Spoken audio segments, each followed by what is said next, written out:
En 2013, les fondements qui ont servi à justifier la création de la MINUSMA étaient notamment l'appui aux autorités maliennes pour stabiliser la situation dans les régions du nord du Mali, écarter les menaces et prendre activement des dispositions afin d'empêcher le retour d'éléments armés dans ces zones, particulièrement à travers le rétablissement de l'autorité de l'État dans tout le pays. Après plusieurs années de déploiement des forces de la MINUSMA sur le terrain, la situation sécuritaire qui concernait jadis le nord du pays s'est progressivement dégradée dans d'autres régions du Mali, notamment le centre. Pour le gouvernement du Mali, le constat est clair, la MINUSMA n'a pas atteint son objectif fondamental. Aujourd'hui, les Maliens sont heureux de voir leurs forces de défense et de sécurité réaliser en toute autonomie les missions de sécurisation des personnes et des biens, de lutte contre la criminalité, le grand banditisme, la traite des personnes et le trafic de drogue, les missions d'escorte de véhicules de transport, la sécurisation des foires hebdomadaires dans les localités sensibles, ainsi que les missions de sécurisation des frontières grâce au renforcement de l'outil de défense, conformément à la vision de son Excellence le colonel Assimi Goïta, président de la transition, chef de l'État du Mali. Le Mali est parfaitement conscient que la lutte contre le terrorisme ne fait pas partie de la doctrine des opérations de maintien de la paix. Mais il avait toujours plaidé pour un changement de posture de la MINUSMA afin de lui permettre de s'acquitter convenablement de son mandat et d'asseoir des actions de soutien aux efforts du gouvernement.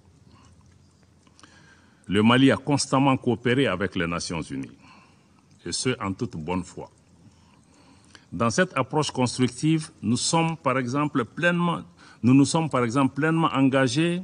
avec le secrétariat général des Nations Unies dans le cadre de la revue interne de la MINUSMA afin de renforcer les capacités opérationnelles de la force onusienne dans la dynamique d'appuyer le Mali à se stabiliser. Je regrette de réaffirmer aujourd'hui que les options proposées par le secrétaire général dans son rapport sur l'examen interne de la MINUSMA ne répondent pas aux préoccupations et aux attentes maintes fois exprimées par le gouvernement et les populations du Mali. Nous n'avons d'autre choix que de parvenir aux conclusions objectives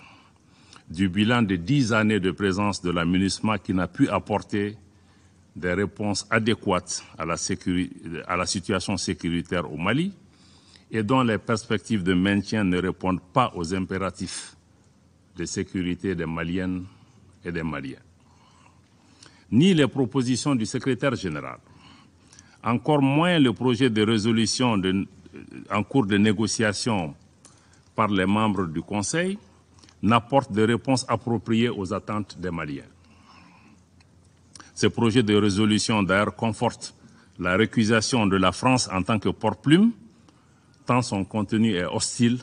à l'égard de mon pays. Outre la dimension sécuritaire que nous assurons désormais par nos propres moyens, nous attendions légitimement de la MINUSMA qu'elle soit une mission d'assistance et de soutien aux efforts du gouvernement. Malheureusement, la MINUSMA semble devenir partie du problème en alimentant les tensions communautaires exacerbées par des allégations d'une extrême gravité et qui sont fortement préjudiciables à la paix, à la réconciliation et à la cohésion nationale du Mali. Cette situation engendre un sentiment de méfiance des populations à l'égard de la MINUSMA et une crise de confiance entre les autorités maliennes et la MINUSMA. Au regard de tout ce qui précède, le gouvernement du Mali demande le retrait sans délai de la MINUSMA. Cependant, le gouvernement est disposé à coopérer avec les Nations Unies dans cette perspective.